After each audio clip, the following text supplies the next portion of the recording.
Hello friends, Vande Mataram. Friends, आज इस video में आपको मौलिक अधिकार का वन शॉर्ट वीडियो में पूरा डिटेल दो फ्रेंड्स देने वाला हूँ। इसमें से हर एग्जाम में फ्रेंड्स एक ना दो क्वेश्चन प्रश्न आपको देखने को मिलते हैं। आपको इस वीडियो में संपूर्ण 12 के आर्टिकल फंडामेंटल राइट्स पूरा डिटेल में दोस्तों बताऊंगा। संपत्ति का अधिकार क्यों लगा, संवैधानिक उपाय का अधिकार क्या है, धार्मिक स्वतंत्रता क्या है। वीडियो में नए हो वीडियो को लाइक करें, चैनल को सब्सक्राइब करें। वीडियो को 12 से 35 तक हमारे फंडामेंटल राइट हैं, तो हम उन्हीं से शुरुआत करते हैं। पहले अनुच्छेद 12 हमें परिभाषाएं यानी परिभाषा बताता है। इसमें कहा गया है राज्य की परिभाषा बताता है। इसमें से राज्य कानून, विधि और राज्य के अधीन प्राधिकार की जो परिभाषा देता है वो हमारा आर्टिकल 12 देता है। ठीक, अब बात करते हैं अनुच्छेद 13। तो अनुच्छेद 13 हमारा मौलिक अधिकारों के विपरीत या उनका उल्लंघन करने वाले कानून, जैसे कि यदि कोई कानून मौलिक अधिकारों के विपरीत है तो वह शून्य या अमान्य होगा। ठीक फ्रेंड्स, अब आप बात करेंगे हम अपना समानता का अधिकार। समानता का अधिकार आर्टिकल 14 से 18 के बीच में। तो अब आर्टिकल बात करते हैं आर्टिकल अनुच्छेद 14 की। तो अनुच्छेद 14 कहता है कि कानून के समक्ष समानता, यानी कि सभी नागरिक कानून के समक्ष समान हैं और कानून का समान संरक्षण पाने के अधिकारी हैं। यानी कि इसमें कहा गया है कि इसमें कोई भी व्यक्ति यानी कि सब समान है। भारत में रहने वाले उनके यानी कानून सबके लिए बराबर है। कोई ये नहीं कोई गरीब है अमीर है, आप काम यानी कानून सबके लिए फ्रेंड्स बराबर है। अब बात करते हैं अनुच्छेद 15। अनुच्छेद कहता है जाति, धर्म, नस्ल, लिंग या जन्म स्थान के आधार पर भेदभाव का निषेध, यानी कि राज्य केवल उपरोक्त आधारों पर किसी के साथ भेदभाव नहीं करेगा। यानी कि राज्य आपके साथ ना तो जाति, न धर्म, न नस्ल, न लिंग, न जन्म स्थान पर कोई स्थान पर आपके साथ कोई भेदभाव नहीं किया जाएगा। अनुच्छेद 16 सार्वजनिक रोजगार के मामलों में अवसर समानता, यानी कि सभी नागरिकों को सरकारी नौकरियों में बराबर अवसर मिलेगा। यानी कि इसमें सभी को बराबर का अवसर दिया जाएगा। SC ST OBC, ईसाई धर्म या मुस्लिम धर्म या हिंदू धर्म, सभी को समान रोजगार के मामलों में अवसर समानता दी जाएगी। अब बात करते हैं अनुच्छेद 17। अनुच्छेद 17 हमारा अस्पृश्यता कानून, यानी कि छूआछूत। इसमें कहा गया है कि अस्पृश्यता को समाप्त किया गया है और इसका किसी भी रूप में पालन दंडनीय अपराध है। यानी कि अस्पृश्यता मतलब होता है छुआछूत। छुआछूत, अगर कोई आपसे छुआछूत करता है तो आप सीधे जाके कानून की सहायता ले सकते हैं। इसलिए इसमें कहा आर्टिकल 17 कहता है कि अस्पृश्यता यानी कि छुआछूत का अंत। ठीक, अब बात करते हैं अनुच्छेद 18। अनुच्छेद 18 कहता है उपाधियों का उन्मूलन। 18 उपाधि मतलब इसमें कहा है राज्य कोई उपाधि नहीं देगा सैन्य शैक्षिक उपाधियों छोड़कर। सैन्य शैक्षिक उपाधियां और या सैन्य यानी जैसे कि लेफ्टिनेंट, कैप्टन वगैरह, शैक्षिक में जैसे डॉक्टर, इंजीनियर, ऐसी नहीं। इसमें उपाधियों जैसे कि मान लो किसी ने आपको दिया है कि राज बहादुर सिंह, इकबाल, राज बहादुर जी, तमाम बातें, तो आपको सभी की उपाधियों का अंत है।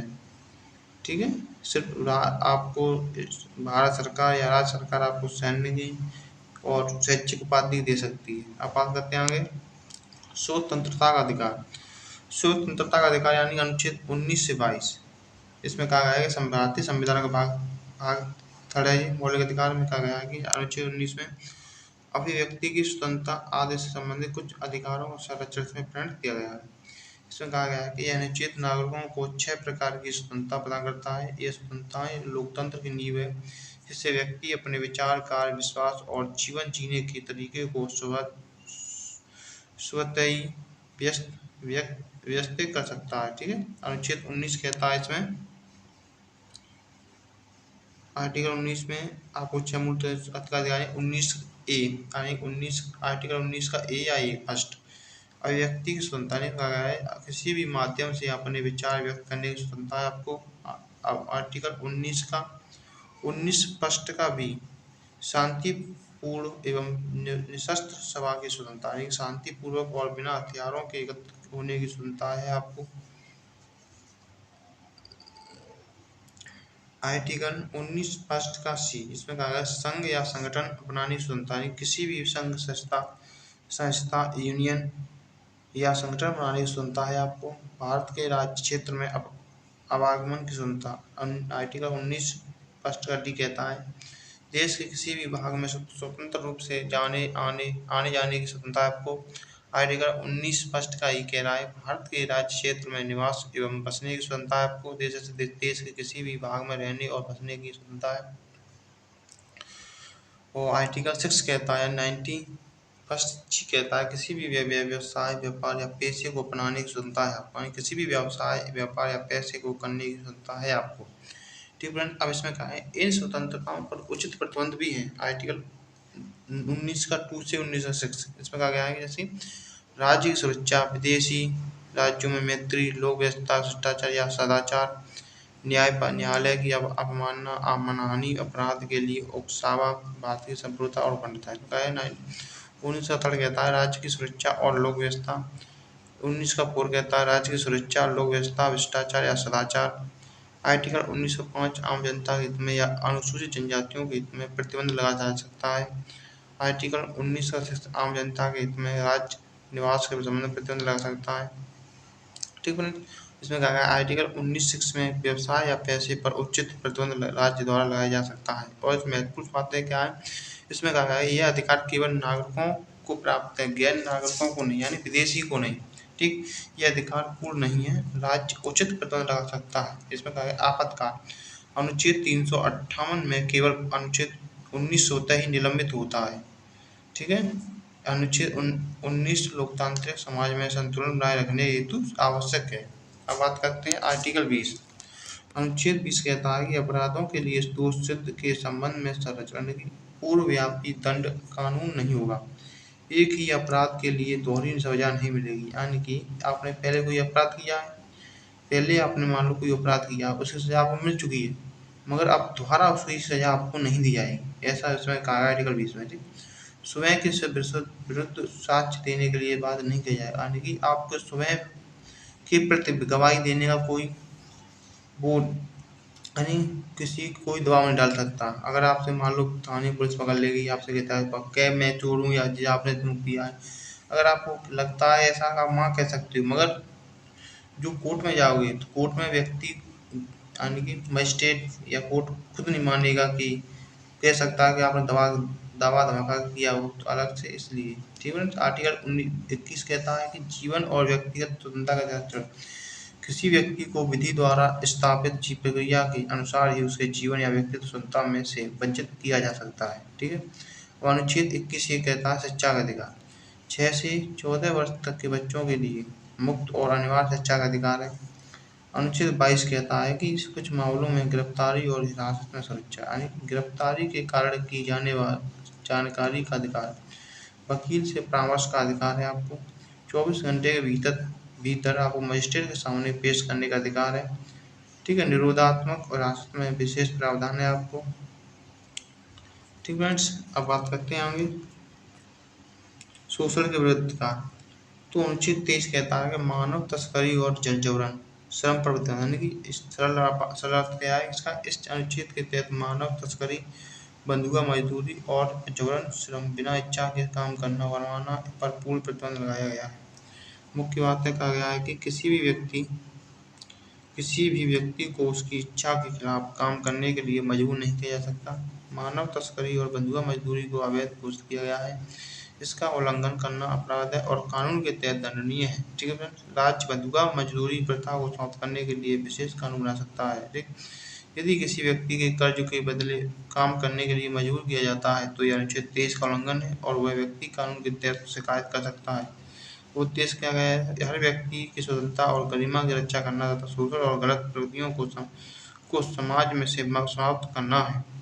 ठीक है, अब बात करते हैं आर्टिकल 23-24 की बात, कारखानों आदि में बच्चों के रोजगार पर प्रतिबंध। ठीक है, इसमें संक्षेप में बात करें तो आर्टिकल 23 की, तो हमें शोषण, मानव तस्करी और जबरन श्रम से बचाता है आर्टिकल हमारा 23। अब बात करें 24 की, तो दोस्तों इसमें कहा गया इस अनुच्छेद के तहत 14 वर्ष से कम आयु के बच्चों को किसी कारखाने या खान या अन्य खतरनाक कार्यस्थल में काम कराने पर रोक लगाई गई है। ठीक है, 14 वर्ष से कम उम्र के बच्चों की से किसी भी प्रकार का खतरनाक या दूषित कार्य नहीं कराया जा सकता। कारखाने, खान या अन्य खतरनाक क्षेत्रों में बच्चों को रोजगार अवैध है। इसका उल्लंघन करने इसका उल्लंघन करने वाले नियोक्ता को दंड और जुर्माना दोनों हो सकते हैं। ठीक है। राज्य बच्चों के लिए सुरक्षित और व्यस्त वातावरण सुनिश्चित करने के लिए कानून बना सकता है। यदि कोई मालिक 12 साल के बच्चे से फैक्ट्री में मशीन पर काम करवाता है तो यह अनुच्छेद 24 का उल्लंघन है और वह मालिक कानून के तहत सजा का हकदार होगा। उद्देश्य बच्चों के शारीरिक, मानसिक और नैतिक विकास की रक्षा करना तथा उन्हें खतरनाक कार्यों में से बचाना है। बात करें सीधी तो अनुच्छेद 24 कहता है बच्चों को खतरनाक कार्यों में काम करने से बचाकर उनके उज्ज्वल भविष्य की रक्षा करता है। अनुच्छेद 25 कहता है कि अंतरात्मा की स्वतंत्रता और धर्म के स्वतंत्र प्रचार, पालन और प्रसार की स्वतंत्रता। यह अधिकार प्रत्येक व्यक्ति को दिया गया है।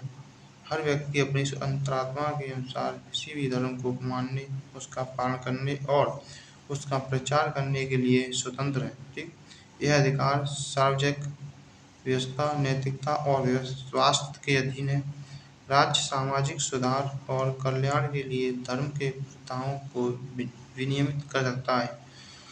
उदाहरण, कोई व्यक्ति अपने धर्म के अनुसार पूजा कर सकता है, धार्मिक ग्रंथ पढ़ सकता है और अपने धर्म का प्रचार कर सकता है, बशर्ते यह सार्वजनिक व्यवस्था के खिलाफ ना हो। ठीक है, दंगा वगैरह ना हो। अनुच्छेद 26 कहता है कि धार्मिक मामलों के प्रबंधन की स्वतंत्रता, यानी कि इसमें कहा गया हर धार्मिक संप्रदाय या उसका कोई हिस्सा अपने धार्मिक मामलों का प्रबंधन करने के लिए स्वतंत्र है। उन्हें धार्मिक और परोपकारी संस्थाओं की स्थापना और प्रबंधन करने का अधिकार है। वे अपनी संपत्ति अर्जित कर सकते हैं, उसका स्वामित्व रख सकते हैं और उसका प्रबंधन कर सकते हैं। यह अधिकार भी सार्वजनिक व्यवस्था, नैतिकता और स्वास्थ्य के लिए अधीन है। अगली बात करें तो किसी मंदिर, मस्जिद या गुरुद्वारे की समिति अपने धार्मिक स्थान का प्रबंधन स्वयं कर सकती है, जैसे कि पूजा की व्यवस्था कर सकती है, दान का उपयोग कर सकती है, संपत्ति का प्रबंधन कर सकती है। ठीक है। अनुच्छेद 27 कहता है टैक्स मुक्त, यानी कि किसी भी धर्म के प्रचार के लिए करों के भुगतान के संबंध में स्वतंत्रता है। कोई यानी कि मालूम मंदिर, मस्जिद जितना पैसा आ रहा है उनका कोई टैक्स नहीं है, टैक्स मुक्त है वो। कहा है किसी भी व्यक्ति को किसी विशेष धर्म के प्रचार या उसके निर्वाह के लिए कर देने के लिए बाध्य नहीं किया जा सकता। राज्य किसी विशेष धर्म के प्रचार प्रसार के लिए कर नहीं लगा सकता। सार्वजनिक उद्देश्यों के लिए लिया जा सकता है, किसी धर्म विशेष प्रचार के लिए नहीं। सरकार किसी विशेष धर्म के प्रचार, जैसे किसी विशेष धर्म की किताबें बांटना, प्रचार करने और धार्मिक कार्यक्रम कराने के लिए टैक्स नहीं वसूल कर सकती। ठीक, आर्टिकल 28 कहता है कुछ शिक्षण संस्थानों में धार्मिक शिक्षा या धार्मिक पूजा में भाग लेने की स्वतंत्रता। राज्य द्वारा पूर्व वित्त पोषित शैक्षिक संस्थानों में धार्मिक शिक्षा नहीं दी जा सकेगी।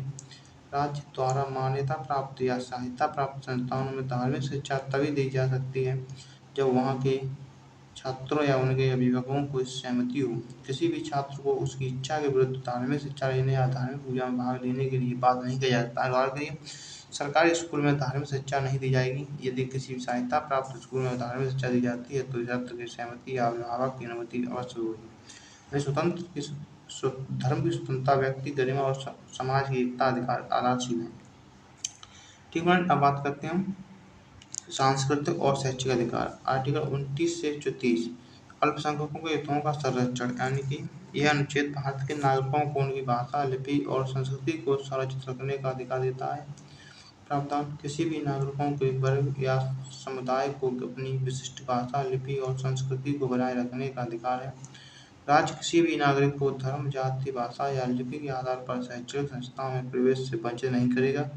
यह अनुच्छेद अल्पसंख्यकों के सांस्कृतिक अधिकारों की रक्षा करता है ताकि वे अपनी पहचान और परंपराओं को सुरक्षित रख सकें।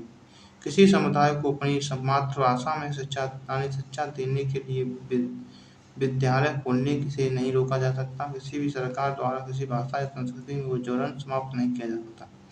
अनुच्छेद 30 कहता है कि अल्पसंख्यकों को शैक्षिक संस्थाओं की स्थापना और प्रशासन का अधिकार, कहता है कि अनुचित धार्मिक और भाषाई अल्पसंख्यकों को अपनी शैक्षणिक संस्थाएं स्थापित करने और उनका प्रशासन करने का अधिकार देता है। मुख्य प्रावधान, अल्पसंख्यक समुदाय अपने पसंद के शैक्षणिक संस्थान स्थापित कर सकते हैं। वे इन संस्थाओं का संचालन और प्रशासन स्वयं कर सकते हैं। राज्य इन संस्थाओं को अनुदान देने या न देने के मामले में भेदभाव नहीं करेगा। ये अधिकार धार्मिक और भाषाई दोनों प्रकार के अल्पसंख्यकों को प्राप्त है। ठीक है, जैसे कि उदाहरण के मुस्लिम, ईसाई, सिख और बुद्ध, जैन या किसी भी भाषाई अल्पसंख्यक समुदाय को अपने स्कूल, कॉलेज या अन्य शैक्षिक संस्थान स्थापित करने का अधिकार है। वे अपनी संस्था के पाठ्यक्रम, नियम और प्रबंधन का निर्णय स्वयं ले सकते हैं। सरकार उनकी संस्था के साथ भेदभाव नहीं कर सकती और समान व्यवहार करना होगा। संपत्ति का अधिकार बात करें तो इसमें कहा गया है कि अनुच्छेद 31 संपत्ति का निवारण अधिकरण अब तो बढ़ा दिया गया है। इसमें क्या था इसमें, इस अनुच्छेद के अंतर्गत राज्य को यह अधिकार था कि वह किसी भी व्यक्ति की संपत्ति का अधिग्रहण कर सकता है, बशर्ते इसके बदले मुआवजा दिया जाए। अनुच्छेद 31 की मुख्य बातें, राज्य जनहित में किसी भी संपत्ति का अधिग्रहण कर सकता था। ऐसे अधिग्रहण के लिए कानून द्वारा प्रावधान होना आवश्यक था। संपत्ति के बदले उचित मुआवजा देना अनिवार्य था।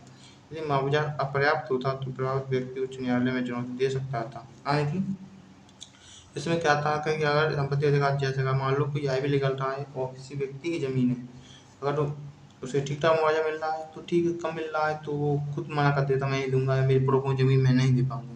इसलिए ये हटा दिया गया। अगर अब लगता है सरकार को हमारा भला है तो व्यक्ति को देना पड़ेगा। हटा क्यों दिया गया? इसका समय के साथ यह प्रावधान सामाजिक और आर्थिक परिवर्तन में बाधा बन रहा था। यानी जमींदारी उन्मूलन, भूमि सुधार और सार्वजनिक हित के कार्यों में इस अनुच्छेद के कारण कठिनाई आ रही थी। इसके लिए 44वां संविधान संशोधन अधिनियम 1978 द्वारा अनुच्छेद 31 को हटा दिया गया। अब क्या प्रावधान है? तो अब संपत्ति अधिकार मौलिक अधिकार नहीं है बल्कि एक संवैधानिक कानूनी अधिकार है। इससे संबंधित प्रावधान अनुच्छेद 300A से दिए गए हैं। किसी की संपत्ति केवल विधि द्वारा ही अधिग्रहित की जा सकती है और उसके लिए मुआवजे का प्रावधान किया जा सकता है। इत्यादि प्रश्न का स्वतंत्रता की आवाज सामाजिक और आर्थिक न्याय के लिए संपत्ति अधिग्रहण की आवश्यकता, भूमि सुधार, जमींदार उन्मूलन और सार्वजनिक परियोजना के लिए अधिग्रहण जरूरी है। निष्कर्ष क्या है? अनुच्छेद 31 को हटाकर संविधान ने सैन्य राज्य को जनहित में संपत्ति अधिग्रहण की प्रक्रिया को सरल और प्रभावी बनाया, जिससे सामाजिक और आर्थिक विकास में तेजी आ सके। अब बात करते हैं संवैधानिक उपायों का अधिकार। फ्रेंड्स, तो ये आपका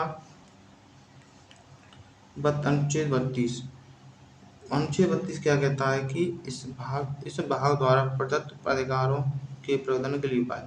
यह अनुच्छेद मौलिक अधिकारों को प्रवर्तन के लिए सीधे सर्वोच्च न्यायालय जाने का अधिकार देता है। डॉक्टर भीमराव अम्बेडकर ने इसे संविधान की आत्मा और हृदय कहा है। यानी बहुत इम्पोर्टेंट क्वेश्चन पूछा जाता है फ्रेंड्स, क्या डॉक्टर अम्बेडकर ने किस आर्टिकल को संविधान की आत्मा और हृदय कहा है? तो आर्टिकल 32 को कहा है। सर्वोच्च न्यायालय रीट जारी करके भी मौलिक अधिकार के उल्लंघनों को रोक सकता है। रीट कौन कौन सी?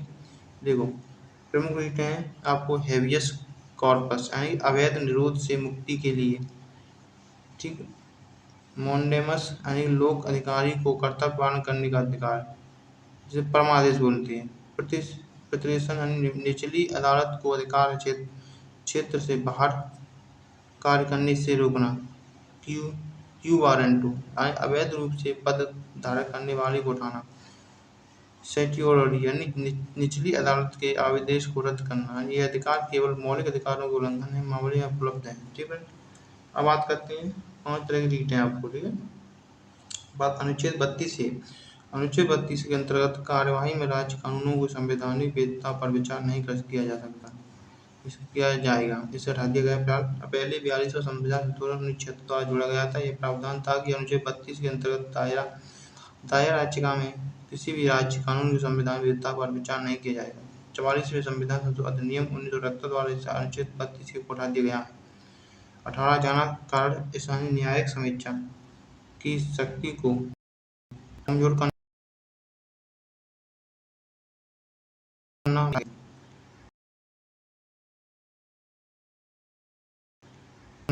आर्टिकल 33 संसद को इस भाग द्वारा प्रदत्त अधिकारों को बलों आदि पर लागू करने के संबंध में संशोधित करने की शक्ति, यानी संसद को अधिकार है कि वह सशस्त्र बलों, अर्धसैनिक बलों, पुलिस बल और गुप्तचर संगठनों आदि पर मौलिक अधिकारों के प्रवर्तन को सीमित या संशोधित कर सकती है।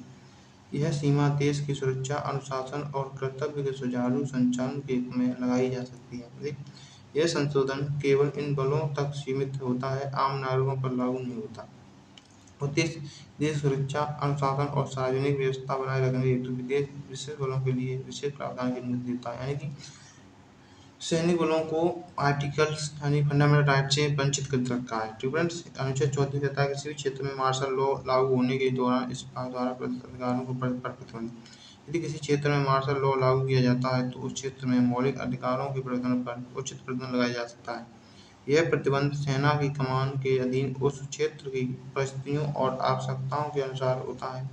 इस ए- ऐसा प्रतिबंध केवल अस्थायी और सीमित उद्देश्य के लिए ही लाया जा सकता है। ठीक, इस उद्देश्य है युद्ध, आक्रमण, दंगा, प्राकृतिक आपदा या गंभीर संघर्ष की स्थिति में शांति या व्यवस्था बनाए रखने के लिए त्वरित कार्रवाई की जाती तब लाया जाता है। ठीक है, अब बात करते हैं आर्टिकल 35 की। तो इस भाग के प्रावधानों को प्रभावी बनाने हेतु विधान संसद को अधिकार है कि वह इस भाग यानी मौलिक अधिकार के प्रभावी क्रियान्वयन के लिए आवश्यक कानून ला सके। इस अधिकार के अंतर्गत संसद ने सुप्रीम कोर्ट अधिनियम 1950 और मानव अधिकार संरक्षण अधिनियम 1993 आदि बनाए हैं। इन कानूनों का उद्देश्य मौलिक अधिकारों को प्रभावी रक्षा सुनिश्चित करना है। उद्देश्य के लिए मौलिक अधिकारों को व्यावहारिक रूप से लागू करना, उन्हें सूचित और प्रभावशाली बनाना तथा न्याय तक सरल और शीघ्र पहुंच सुनिश्चित करना है। ठीक है फ्रेंड्स, अगर फ्रेंड्स आपको इसमें आया संवैधानिक उपायों का अधिकार नागरिकों को न्याय पाने का सशक्त साधन प्रदान करता है और लोकतंत्र को मजबूत करता है। फ्रेंड्स, आपको मैंने फंडामेंटल राइट्स कंप्लीट बना दिया है फ्रेंड्स। ठीक है फ्रेंड्स, अगर आपको वीडियो अच्छी लगती है वीडियो को लाइक करें, चैनल को सब्सक्राइब करें। फिर मिलेंगे नई वीडियो के साथ। जय हिंद।